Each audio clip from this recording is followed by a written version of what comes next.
واسي کا خفه کوي لکه چې موږ د خپل ځان له نورو تکلیف ورکوو که نه په کم عمل موږ کوو د انسان د انسان متعلق الله ویلي دي که نه چې دا بیا مېلمه زیات دي ډېر غټ جرم کوو الله ډېر سم خبره کوي تاسو ځان ته نقصانونه رسوئ په دې الله ډېر نه نو دا د یو موقع دغه شته د موقع میلاو د استغفار کوو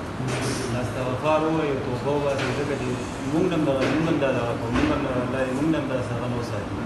خو د تاسو چې کوم جرم کوي دا ډبه اوس د موقع راغلې د کور داسې ښه ماحول کې موږ او داسې کاري شی دی نو په دې الله نه استغفار کوي او معافي وغواړي نو صحیح ژوند ته لاړ شي هغه ته تاسو ځان له چې کوم تکلیف ورکوي دا ځان له نه د الله په دې باندې ناراضي کېږي اشرف المخلوقات پیدا کړی دی انسان نو په دې کې هر یو ناس انسان د اشرف فرشتې موجود دي د فرشتو نه مرتقب دی نو زه چې څوک په خیر ادا کوي چې دې نه ځان ساتلی شي انشاءالله کله کم دندې موجود